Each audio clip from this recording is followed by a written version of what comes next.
Hello friends, welcome to a new topic in physiology.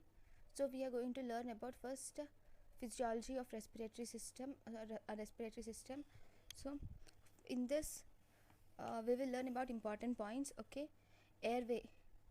First we will see about airway tree. The tone in bronchial muscles, the tone of the smooth muscles of bronchi is mediated by. So if you see the tone of smooth muscles of bronchi, it is mainly mediated by the cytokines, adenosine, substance P, histamine, and vasoactive intestinal peptides. So bronchial tone of smooth, that is the tone of smooth muscles of bronchi, is mainly mediated by cytokines, adenosine, substance P, histamine, and vasoactive intestinal peptide. Then systemic dilatation. Whenever there is sympathetic system activation, this sympathetic system activation causes bronchodilation, whereas parasympathetic system activation causes bronchoconstriction. Right? Now, there is something called as circadian rhythm. The circadian rhythm is the maximum dilatation. Where does maximum dilatation occur? Maximum dilatation occurs at 6 p.m., whereas maximum constriction occurs at 6 a.m. This is the circadian rhythm of our bronchi. Maximum dilatation occurs in the evening, that is in the 6 p.m., and maximum constriction occurs at 6 a.m. So whenever there is cold air or allergens or exercise, all these will activate bronchoconstriction. Then we can take trachea has zero generation. Okay, and right and left main bronchi is taken as the first generation. So trachea is zero generation and right and left bronchi is taken as first generation. Next, as generation increases, what happens? That is, we have almost 23 generations. Totally we have 23 different generations. The trachea will divide itself by 23 generations, right? As the generation increases, what actually happens? As the generation increases, the airway becomes smaller, narrower, and shorter, right? As the generation increases, airway becomes smaller, narrower, and shorter. The amount of cilia decreases, amount of number of mucus secreting cells also decreases. Amount of cilia decreases and number of mucus secreting cells also decreases. Number of quantity of submucosal glands decreases. Amount of cartilage in the airway wall decreases, and smooth muscle in the airway wall will increase. So what are the changes that occur as the generation increases? As the generation increases from above downwards, that is from the trachea, that means this is the changes that occur from trachea to the bronchioles. If you take that to the bronchioles, or you can say to the alveoli, the changes that occur from trachea to alveoli, if you take, first the airway becomes smaller, narrower, and shorter. There will be decreased cilia, decreased mucus secreting glands, decreased submucosal glands, decreased cartilage, and increased smooth muscle. Then if you see what is the function, also we said mucus, cartilage, and cilia, all these will decrease. The only thing that increases here is smooth muscles. Okay, the function of the mucus is to trap the foreign body, whereas the function of cilia is to prevent the entry of organism and sweep the carpet of mucus which has been laid over the airways. The function of the cartilage is to prevent the collapse. So this is important. Cilia is present till the respiratory bronchioles. We have cilia present till the respiratory bronchioles, whereas glands are present till the bronchioles and terminal bronchioles. Okay, see, cilia are present till the respiratory bronchioles, but glands are present till the terminal bronchioles. These two you should learn, you should remember. Then we have breathing of airways. So in the breathing of airways, we have two zones present in the airways. One, we have the conducting zone. Second, we have the respiratory zone. The whole breathing of all the branching of airways, all the airways are present. There are 23 generations of airways are present. Okay, these 23 generations of airways are divided into the conducting zone and respiratory zone. So in this we have total 16 generations of conducting zone, and the last 7 are respiratory zone. So what does the conduction zone do? The conduction zone will provide warmth and humidify the air. It will distribute the air evenly to the deeper parts of the lungs. It will serve as a part of non-specific defense system of the body by removing the dust, bacteria and harmful gases. Some amount of cartilage is present till 10th generation, up to which airway is bronchi. So cartilage is present up to 10th generation, that is till bronchi. Cartilage is totally absent in the bronchioles. Once it has reached the bronchioles, cartilage is totally absent. Elasticity of the lung in bronchioles is maintained by elastic lung parenchyma, maintains the elasticity of bronchi in the lung. Elasticity of bronchi in the lung elasticity of bronchi in the lung is maintained by bronchioles. Elasticity of lung is maintained by elastic lung parenchyma. There are no alveoli till 16th generation, that is still here in the conducting zone. We don't have any alveoli. Okay, so because there are no alveoli in the conducting zone, we can tell that from nose to 16th generation everything is nothing but bronchial anatomical dead space. From nose to the 16th generation, because of absence of alveoli, there is no gas exchange, so that is anatomical dead space. So here the blood supply is mainly through bronchial circulation. Then nerve supply, vagus muscarinic nerves, which is a parasympathetic supply, whereas if you see sympathetic supply, it is through beta 2 receptors. Then vascular intestinal peptide, that will produce bronchoconstriction, whereas vagal nerve produces bronchodilation, whereas this sympathetic beta 2 produces vagus produces bronchoconstriction, whereas this sympathetic beta 2 causes bronchodilation.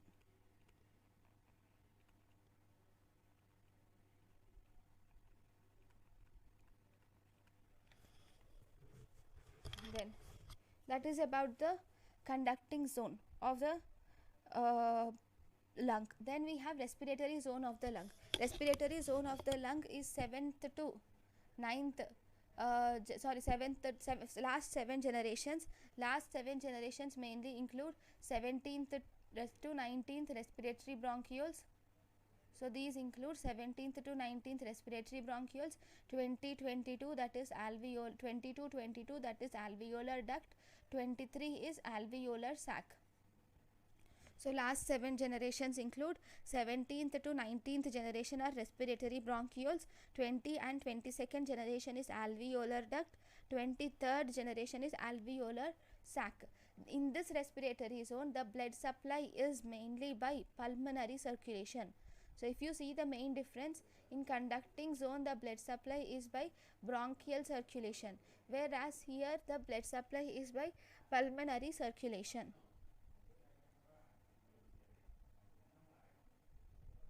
Next, there are minimum of 300 million alveoli, there are a total of 300 million alveoli present in both the lungs in humans. This alveoli will correspond, they have a diameter of 75 to 300 microns of micrometer of diameter. They have 75 to 300 micrometers of diameter, and the total surface area of all alveoli is 50 to 100 meters square. Okay, the alveoli are 300 million alveoli are present in the lungs, which account for diameter of 75 to 300 micrometers, and the total surface area is 50 to 100 meters square is the total surface area. Then if you see the epithelial cells, there are 2 types of epithelial cells which are present in the lungs. That is, we have type 1 pneumocytes and we have type 2 pneumocytes.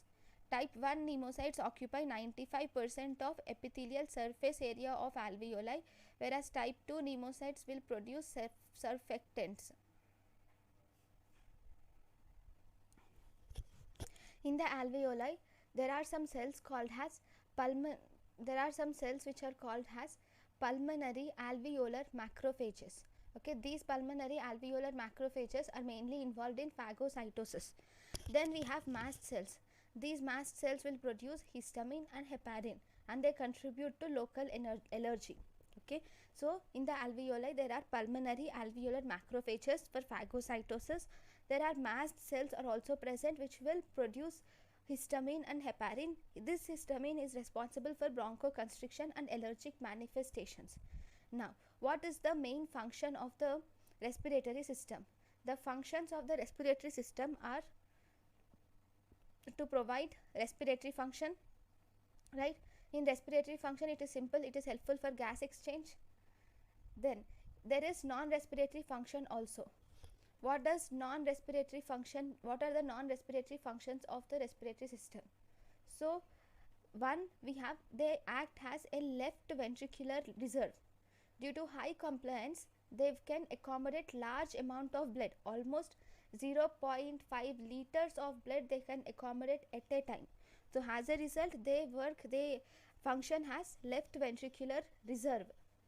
Then they will filter smaller emboli from the blood, because there are smaller and smaller. See, from the pulmonary trunk, which is bigger trunk, the trunk will branch into smaller and smaller pulmonary arterioles.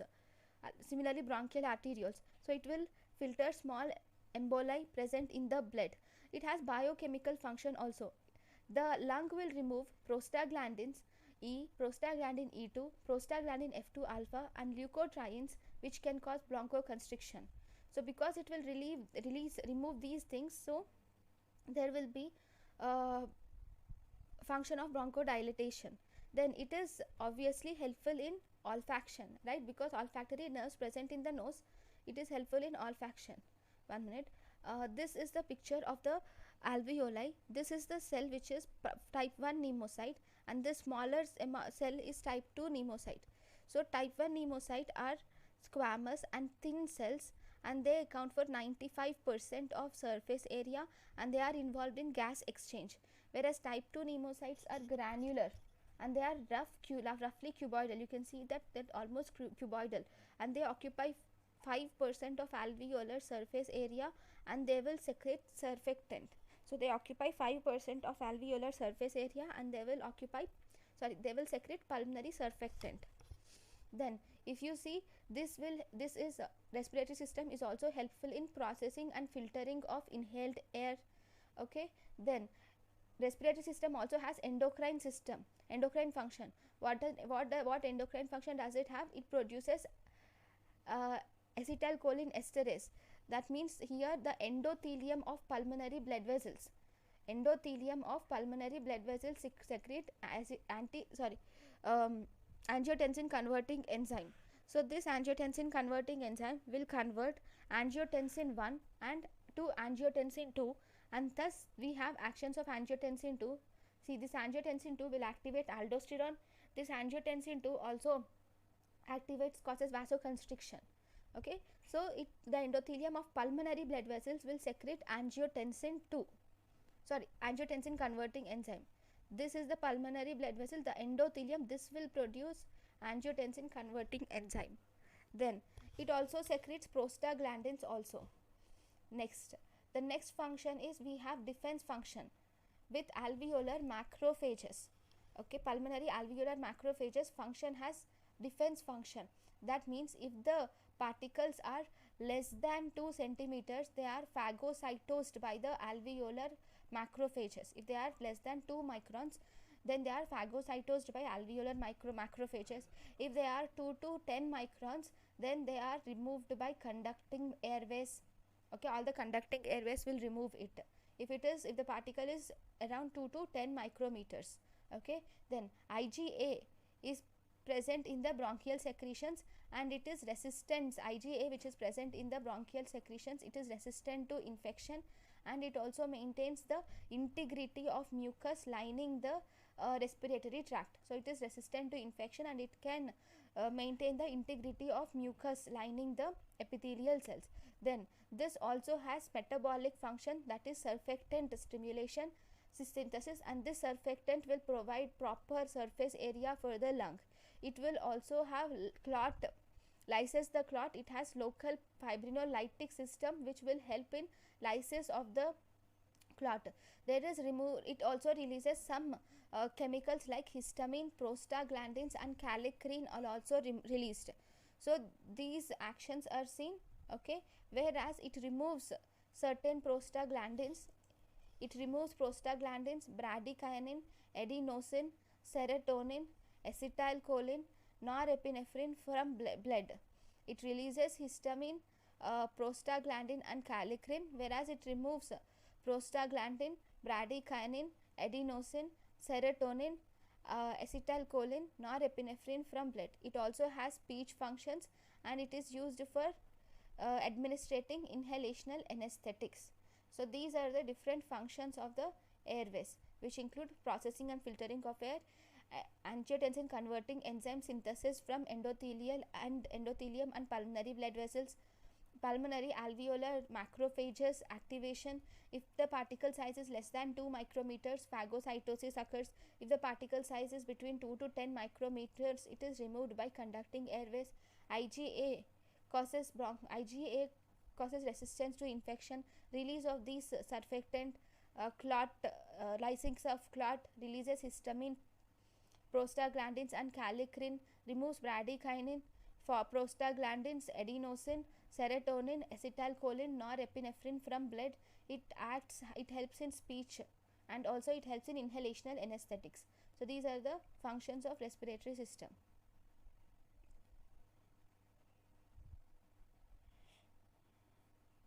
So before we go into further, I'll just tell you some one-liners which are asked in the general topic. So an adult will consume around, so if you see, an adult consumes around 250 ml of oxygen and produces around, he uses 250 ml of oxygen and produces 200 ml of carbon dioxide per minute. He uses 250 ml of oxygen per minute and produces 200 ml of carbon dioxide per minute.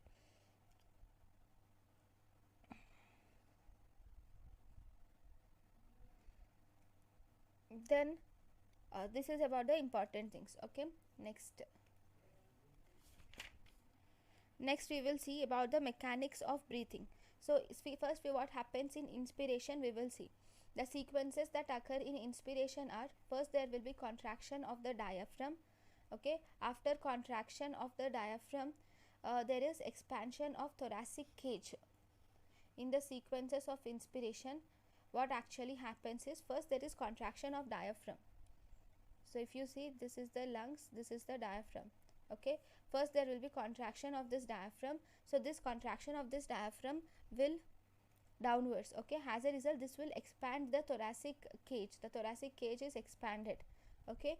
So because of expanding of thoracic cage, the intrapleural pressure becomes negative first. This, because of decreased intrapleural pressure, there is increased intrapulmonary pressure. Because of that, the air will draw inside, okay. So this causes inflation of the lung. First there will be negative intrapleural pressure and there will be increased intrapulmonary pressure. This leads to inflation of the lungs, and the decreased alveolar pressure becomes equal to subatmospheric pressure. Once the alveolar pressure becomes equal to subatmospheric pressure, or once it decreases less than subatmospheric pressure, then air flows into the airways, okay. So this is the sequence of inspiration. Then what about sequence of expiration? So in the expiration, there is, if you see the sequence of expiration, in this there is relaxation of inspiratory muscles. So as a result, the rib cage will drop or it move towards the lung, okay. Because of that, intrapleural pressure will decrease and become less negative, okay. Whenever the intrapleural pressure becomes less negative, there is decreased transpulmonary pressure, okay. Because of this decreased transpulmonary pressure, there is deflation occurs. The lung becomes deflated. So because of this, the diameter of alveoli decreases.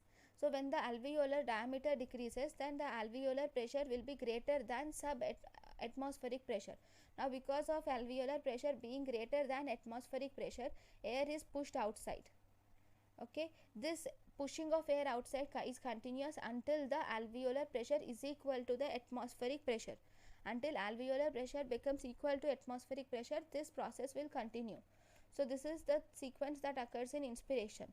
Okay, first the muscles contract and then changes in intrapleural pressure. What is intrapleural pressure? The pressure inside the pleural space is intrapleural pressure, and because of that there is increased transpulmonary pressure. Sorry, this is not intrapulmonary pressure. There is increased transpulmonary pressure. That is the pressure difference between the pleura and the pressure difference between this pleura and alveoli. This pressure difference will increase. Because of increased pressure difference between the pleura and alveoli, the lung will inflate.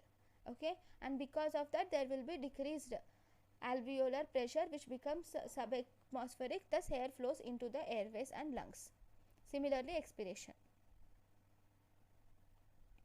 So first we will see the mechanics of respiration. In the mechanics of respiration, first we have eupnea.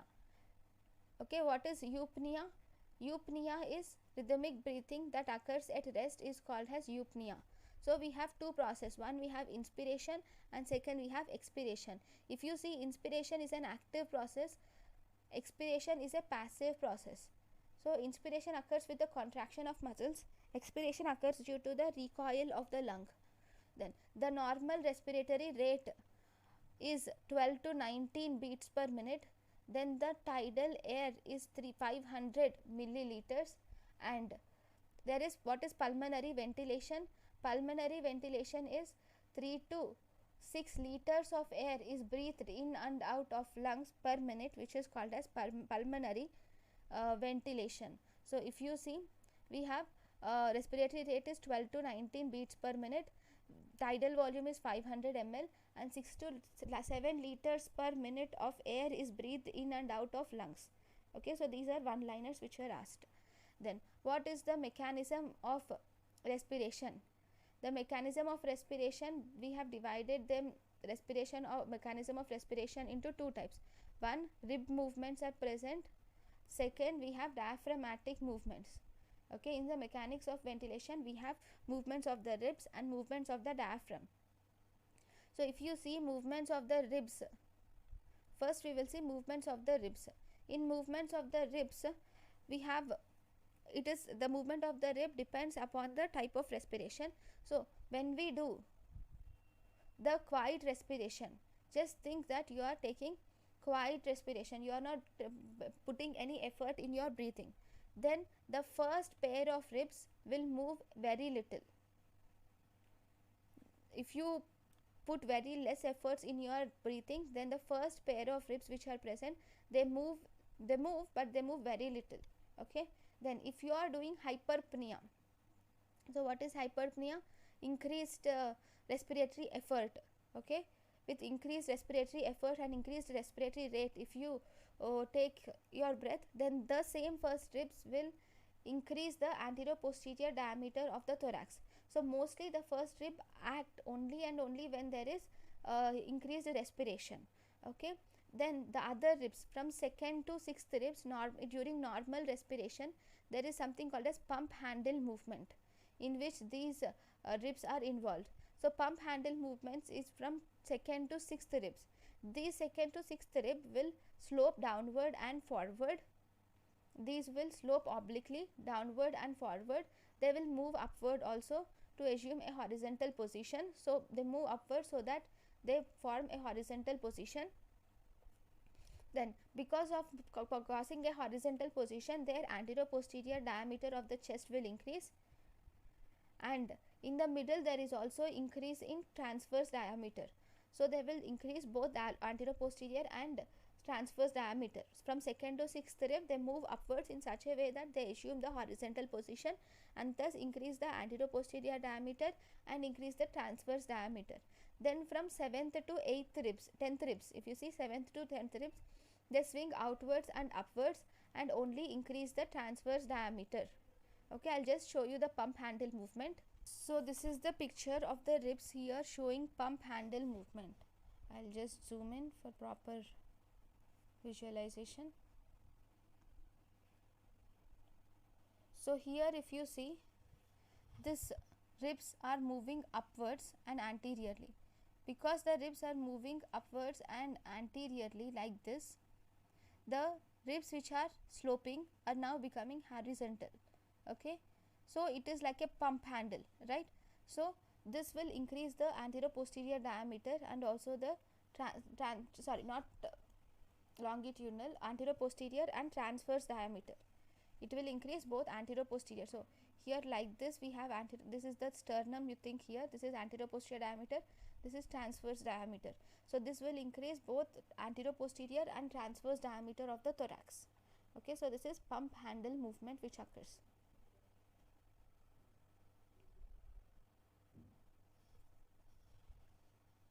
If you see next, that is main introduction. So first we will see the diaphragmatic movements that occur. So if you see in the diaphragmatic movements, first movements are about diaphragmatic movements. In this diaphragmatic movement is responsible for 75% of the tidal volume is from diaphragmatic movements. So in this, first there is discharge of phrenic neurons. Okay, there will be discharge of phrenic neurons. These phrenic neurons will get activated, that is C3, C4, C5, and the muscles, the diaphragmatic muscle contracts, and this will draw the central tendon of diaphragm by 1.5 centimeters in eupnea, and it draws by 7 centimeters in deep inspiration, and thus it increases the vertical diameter of the rib cage. Okay, first it discharges phrenic nerves. Phrenic nerves will cause the diaphragm to contract, and as a result the central tendon of diaphragm draws by 1.5 centimeters in eupnea and 7 centimeters in deep inspiration, and thus increases the vertical diameter of the thoracic cage, and this also pushes the rib cage downwards, rib cage outwards. It produces the rib cage outwards, thus increasing the anterior posterior diameter. Right here, if this is the rib cage, if the rib cage is like this, it will push the rib cage outwards, so that it will increase the anterior posterior diameter and transverse diameter. Okay, then what is the clinical? So for each 1 minute, this one liner is important. For each 1 meter descent in diaphragm, 200 to 300 ml of air is sucked in. For each 1 meter descent of diaphragm, nearly 200 to 300 milliliters of air is sucked in. So if you see clinical transection of spinal cord, see clinically if we transect the spinal cord above C3, this is fatal. Why? Because the phrenic nerve arises from C3, C4, C5. If there is any transection of spinal cord above C3, then there is no chance that phrenic nerve contracts. So this leads to diaphragmatic paralysis, because phrenic nerve is damaged, so that leads to diaphragmatic paralysis. But if the transection is below C5, then it is not fatal, because already phrenic nerve has come out, so it is safe. Okay, in patient with bilateral phrenic nerve palsy, so think that if the patient has bilateral phrenic nerve palsy, but there is intact innervation of intercostal muscles, then the respiration is somewhat labored, but it is adequate to maintain the life. So if the innervation to intercostal muscles is present and phrenic nerve has undergone palsy, then that is sufficient for maintaining the life. Then what about the position of diaphragm relationship and postural relationship? If you see in sitting position, that is we are more comfortable. Okay, the diaphragm is down due to gravity, and this increases the reserve of lung in the sitting position, because the diaphragm decreases a little due to gravity. Then if you see in standing position, the abdominal muscles will also contract. So because in standing position the abdominal muscles contract, there will be increase in abdominal pressure, and this will cause ascent of diaphragm. So in sitting position, because of the gravity, there will be descent of diaphragm and there is increased reserve of lung volume. Whereas in standing position, because of the contraction of diaphragm, contraction of abdominal muscles, there will be increased abdominal pressure, thus causing ascent of diaphragm. So in lying down position, this is most comfortable because the diaphragm has no effect on, the gravity has no effect on diaphragm. Okay, next, the external intercostal muscles.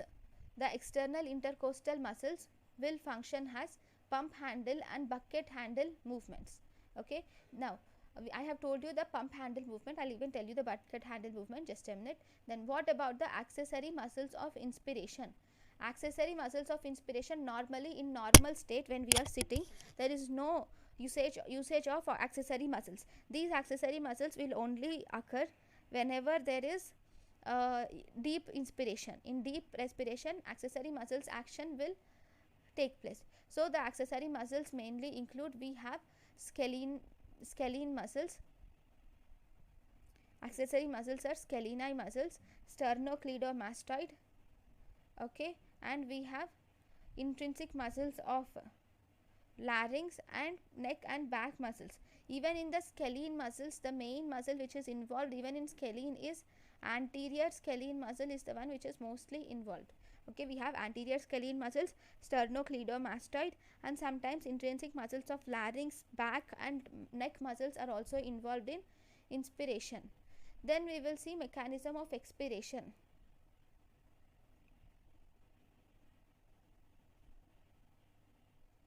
So if you see mechanism of expiration, here in this there is this mechanism of expiration. The normally, if you see, the main mechanism of expiration is by elastic recoil of the normal lung. Due to the elastic recoil of normal lung, there will be normal expiration. So that is the reason why we call expiration as passive process normally. But if you take into account the forced expiration, in any case where there is forced expiration, that is during intense voluntary expiratory efforts, like during exercise, bronchial asthma, or during some situations we need to have forced expiration. So in this forced expiration, the muscles involved in forced expiration are anterior abdominal wall muscles like recti,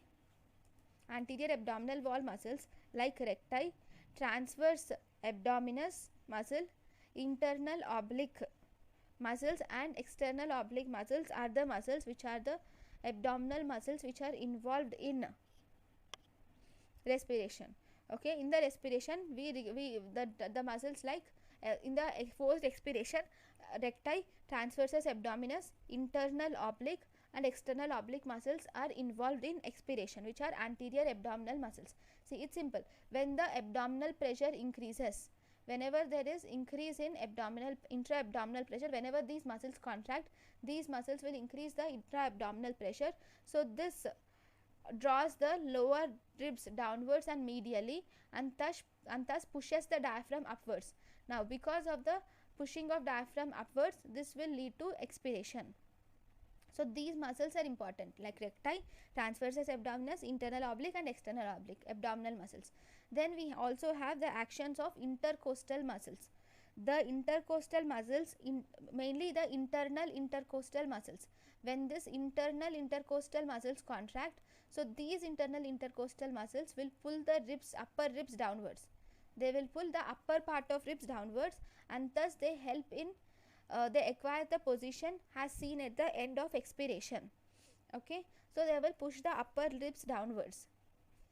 Then we have, I'll even explain in the picture, just 1 minute.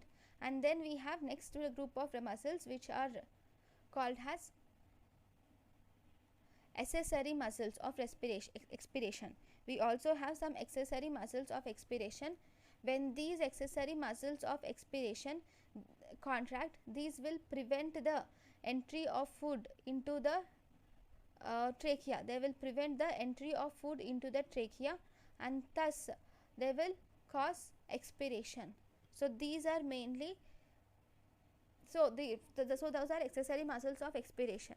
So whenever the adductors contract, the adductors of the larynx, whenever they contract, then food is enters the trachea, thus causes aspiration pneumonia.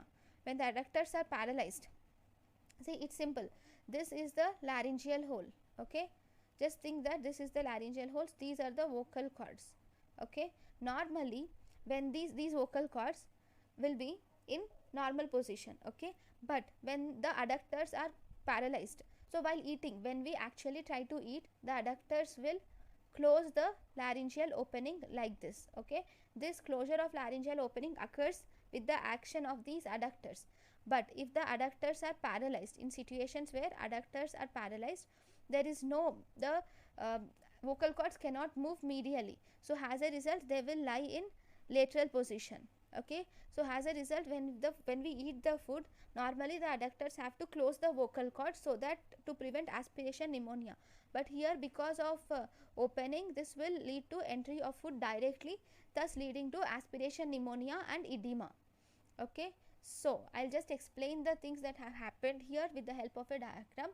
So if you see, whenever these muscles, abdominal muscles will contract, okay, whenever these will contract, these lower lips are pushed down, but this part of the diaphragm is pushed up. So here diaphragm will contract and moves up, and as a result the lung space will decrease, and that will aid in expiration. Then if you see in intercostal muscles, when the intercostal muscles contract, these upper ribs which are there, they are pushed down. Once the upper ribs are pushed down, there is downward pressure. Okay, so as a result, now the ribs become even more shorter because of pushing down of upper ribs and pushing up of the lower ribs. So this will lead to expiration. Okay, next what are the pressure changes that occur in ventilation?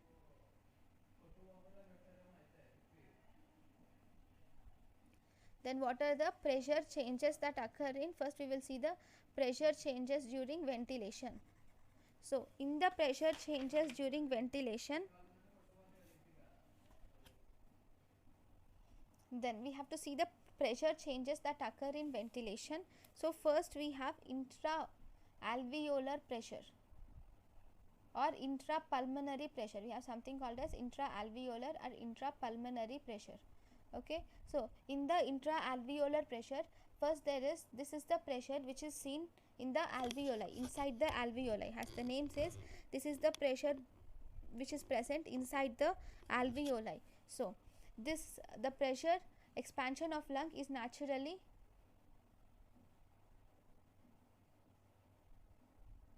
attended by a fall in pressure of the lung parenchyma called as intrapulmonary pressure. The pressure which is decreased in the lung parenchyma is intrapulmonary pressure. Okay, what happens to the intrapulmonary pressure? So what happens? There is quiet breathing. Okay, first quiet breathing, then at the end of inspiration and expiration. In quiet breathing, at the end of inspiration and expiration, no air is going in and out of the lungs, right? At the end of inspiration and expiration, you don't see any air that is going in and out. That is when intrapulmonary pressure is equal to the atmospheric pressure. This is one thing which is important. So at quiet breathing, that is at the end of expiration and end of inspiration, no air is going in and out of the lungs, and you will see that the intrapulmonary pressure in this situation is equal to atmospheric pressure. The pressure in the alveoli is equal to atmospheric pressure. Only at that time there will be stoppage of inspiration or expiration, because there is no pressure change. Okay, because always air goes from higher pressure area to lower pressure area. Then what happens in the beginning of inspiration? So if you see in the beginning of inspiration, there is the air has to be inhaled. So as a result, what actually happens in inspiration? In inspiration, the pleural pressure will decrease because of decreased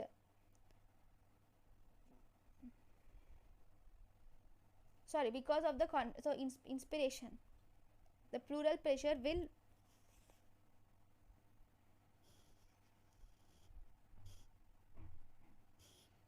decrease. Yes, in inspiration the pleural pressure, intrapleural pressure will decrease, and because of decrease in intrapleural pressure, the transpulmonary pressure difference, that is the pressure difference between the pleura and the lungs, will increase, and as a result the lungs start to expand, and this expansion will decrease the intrapulmonary pressure.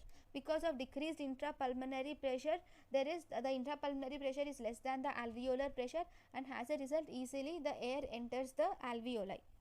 Okay, so here what happens, intrapulmonary pressure decreases. Okay, and thus this will help in this will help in expiration, and it will becomes normal at the end of inspiration. Okay, but at the beginning of inspiration intrapulmonary pressure decreases. Then if you see the expiration, expiration follows passively. Actually expiration follows passively.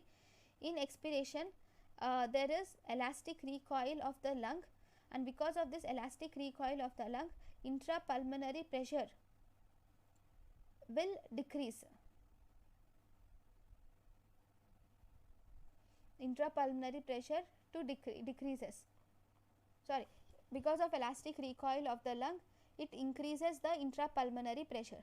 Okay, because of increased intrapulmonary pressure, there is expiration. Then after expiration, at the end of the expiration, this will again regain the atmospheric pressure. It will become equal to the atmospheric pressure itself. So if you see the intrapulmonary pressure values during inspiration, you see intrapulmonary pressure is negative, that is -1 millimeters of Hg.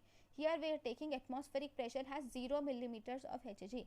So as a result we have inspiration has -1 millimeters of Hg, and expiration if you see that is +1 millimeters of Hg.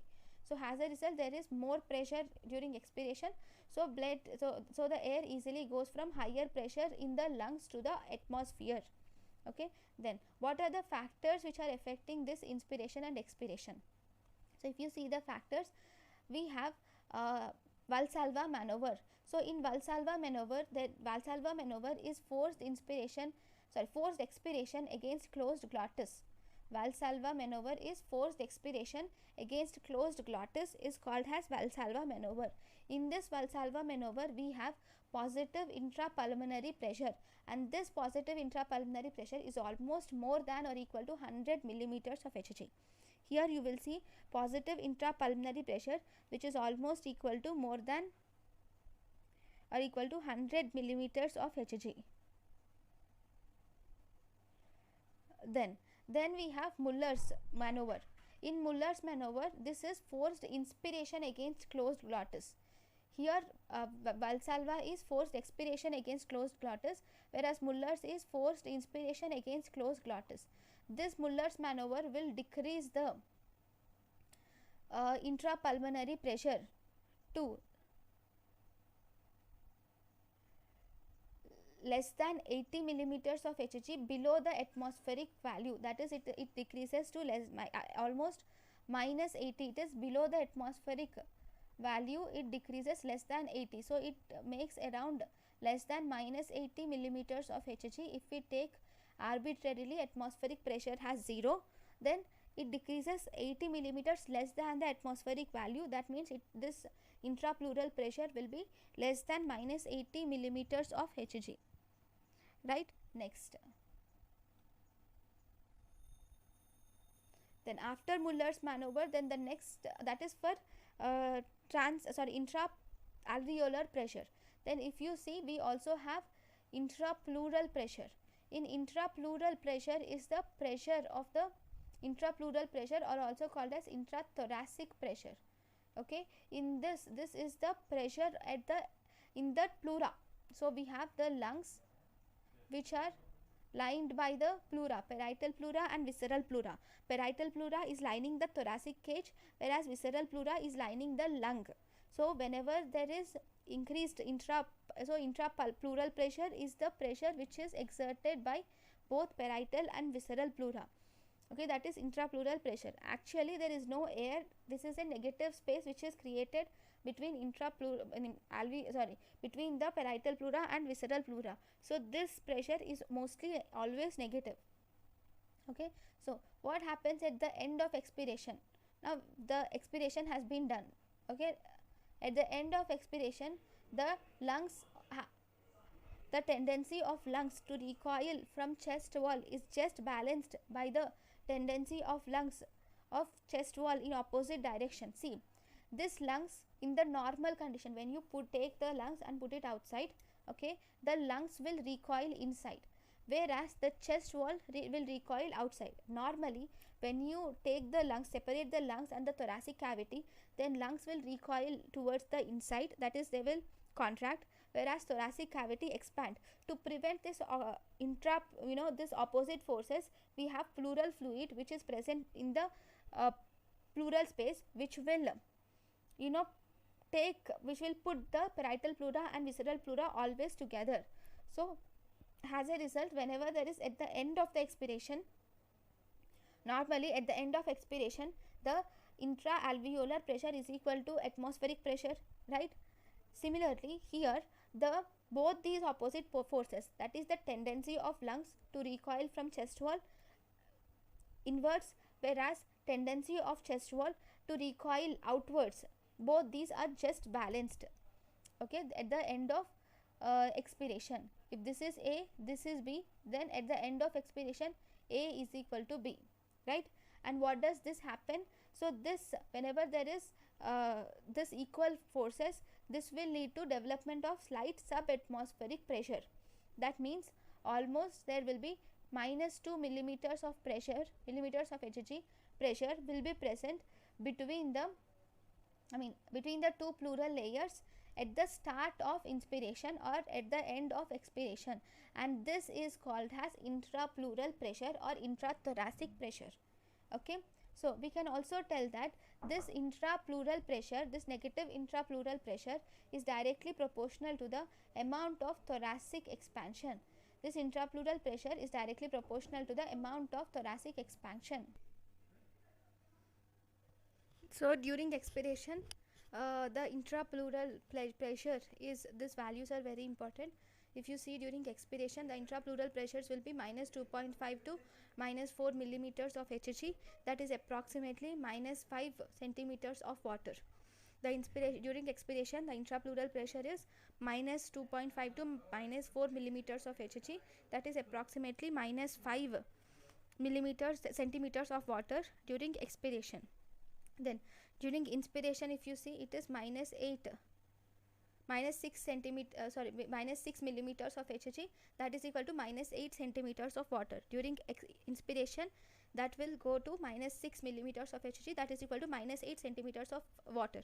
So in forced expiration, this pressure might go to positive, whereas forced inspiration, this pressure might go to -30 millimeters of Hg. In forced inspiration, this pressure may go up to -30 millimeters of Hg.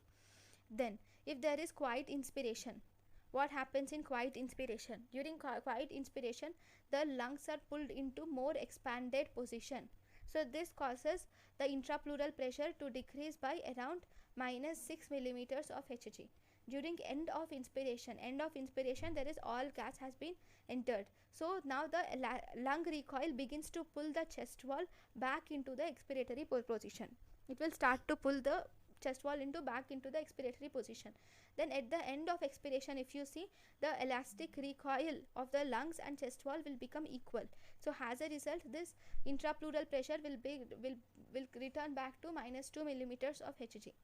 This intrapleural pressure will actually reflect the pressure in other organs of thoracic cavity also, like the organs of thoracic, the pressure in the interstitial space surrounding the airways of lung, pressure in the space around the heart and the blood vessels, pressure inside and outside the esophagus. Okay, all these pressures are reflected in the intrapleural pressure.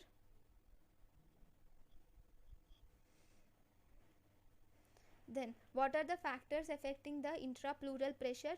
The factors affecting the intrapleural pressure can be divided into, we have psychological factors which are physiological factors which are affecting the intrapleural pressure. Second, we have pathological factors affecting the intrapleural pressure.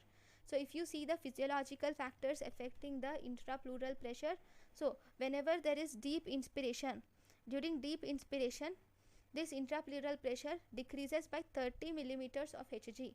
So it goes to around minus 30 millimeters of Hg. That is subatmospheric pressure, that is 760 millimeters of Hg. This is when we consider atmosphere has 760 millimeters of Hg, that is 760 minus 30, what do you get? Obviously 730 millimeters of Hg, subatmospheric pressure. Okay, then we have Valsalva. In Valsalva, during Valsalva, that is during coughing and defecation, also during Valsalva, coughing or defecation, during this the pressure, intrapleural pressure increases to 60 to 70 millimeters of Hg. And how does it become? That is 60 to 70 millimeters of Hg is 760 minus 60, which is around 820 to 830 millimeters of Hg. Right, we don't need to remember this one. What we have to remember is this, taking the arbitrary value has 0, atmospheric pressure taking arbitrary value has 0 is the one which you have to remember. Okay, that is for Valsalva, it is around 60 to 70 millimeters of Hg. Then if you see effect of gravity, in the effect of gravity, if you see this intrapleural pressure on standing, if you see on standing, it is minus 10 millimeters of Hg at apex, and at the base it is minus 2 millimeters of Hg. So on standing, the intrapleural pressure will be minus 10 millimeters of Hg in the apex and minus 2 millimeters of Hg in the base. Right, then what is clinical implication for this? Here the transmural pressure. So because intrapleural pressure will be more in the apex and less in the base, so if you take into account the transmural pressure will be almost reverse. It will be less in the base and decreases and may become more negative also. This transpleural pressure is equal to intrapulmonary pressure minus intrapleural pressure is called as transmural pressure, which will measure the elastic force of the lungs. Transmural pressure, that is intrapulmonary pressure minus intrapleural pressure, and this transmural pressure will measure the elastic force of the lungs. Then what happens in pathological conditions? So if you see in pathological conditions, the first pathological condition is emphysema. In emphysema, there is loss or decrease in end lung elasticity. So as a result, there is increased intrapleural pressure. So the chest wall expands and becomes barrel shaped.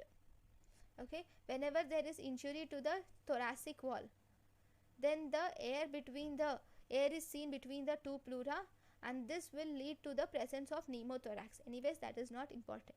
So these are the changes that these are the factors which are influencing the intrapleural pressure. Now once you have seen the factors influencing the intrapleural pressure, now the question is, how are you going to measure this intrapleural pressure? 1. You can measure the intrapleural pressure by inserting a needle into the intrapleural space and injecting tiny air bubble. So you can insert a needle into the intrapleural space. You will insert a needle and you will inject a tiny air bubble, but this is not safe, so we are not using this procedure. The second procedure is, you can introduce air containing rubber balloon sealed over a catheter, which is passed via the nostril into the lower part of thoracic esophagus, and you will measure intraesophageal pressure. If you measure intraesophageal pressure, it is almost equal to intrapleural pressure. So this is the one which we are actually doing now. Okay, this has positive effect. So we are going to measure the intraesophageal pressure. So once you measure intraesophageal pressure, this is almost equal to intrapleural pressure. So this is about the intrapleural pressure. So thank you guys for watching my lecture. In the next class, we will learn about the mechanics of lung volumes and capacities. Thank you.